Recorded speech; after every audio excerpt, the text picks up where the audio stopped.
এসেছেন আজ, আর তাদেরকে বাঙালি খাবার রেঁধে খাইয়েছি। মানুষগুলোর বাঙালি খাবার খেয়ে খেয়ে অভিজ্ঞতাটা কেমন হলো সেই গল্পটাই করব। আজ বেশ ঠান্ডা পড়েছে। রিয়ান বাবুর সকালটা হলো বই খাতাপত্র নিয়ে, এবং সাথে রয়েছে মাখানা আর ড্রাই সিডস। রিয়ান বাবুর স্কুলে রিয়ানের এক নতুন বন্ধু হয়েছে। খোঁজ নিয়ে জেনেছি মা, বাবা এবং সন্তান তিনজনে এসেছেন সাউথ কোরিয়া থেকে। 1 বছরের জন্য ভারতে থাকবেন কাজের সূত্রে। কিন্তু একটা সমস্যা আছে ছোট্ট, তা হলো আইটিসি রয়্যাল বেঙ্গলে থাকাকালীন ওনাদেরকে প্রতিটা দিন সকাল বিকেল সন্ধে খিদে মেটাতে হচ্ছে হোটেলের খাবার বা কোনো রেস্টুরেন্টের খাবার দিয়ে।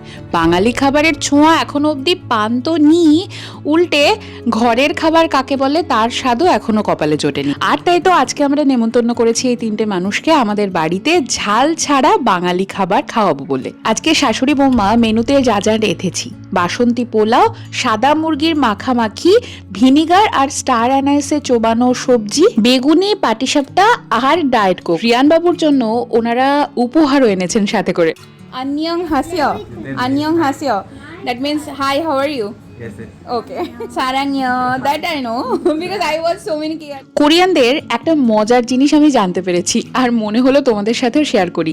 বাচ্চাটা হা করলে ওই যে একটা দাঁত দেখতে পাচ্ছ, সিলভার টুথ, একেবারে খাঁটি রূপো দিয়ে তৈরি। কোরিয়ানরা নাকি দাঁতে ক্যাভিটি হলে রূপো দিয়ে দাঁত বানিয়ে এইভাবে পড়ে। কি মজার একটা ইনফরমেশন না? ঠান্ডা পড়েছে ঠিকই, কিন্তু বাঙালির ছোঁয়া আনার জন্য ওয়েলকাম ড্রিঙ্ক হিসেবে লেবুর শরবত বানিয়ে দিয়েছি।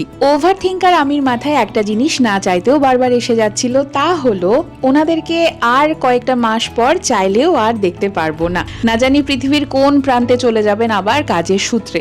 আর তাই তো যতদিন সামনে আছেন বন্ধু বানিয়ে রাখি, বরং এইভাবে আগলে রাখি। বরং প্রথম হোম কুকড মিল ওনাদের পেটে যাচ্ছে এই দেশে আসার পর, তাও আবার খাঁটি বাঙালি খাবার। খাঁটি না হলেও বাঙালি খাবার। আর তাই তো ওনারা বেশ উত্তেজিতই ছিলেন, ছবি তুলে রাখলেন বেশ কয়েকটা। তারপর শুনতে পেলুম যা যা করা হয়েছে ওনাদের সবকিছু ভীষণ ভালো লেগেছে। যদিও খারাপ বলার কোনো উপায় নেই, নেমন্তন্ন বাড়ি এসেছেন।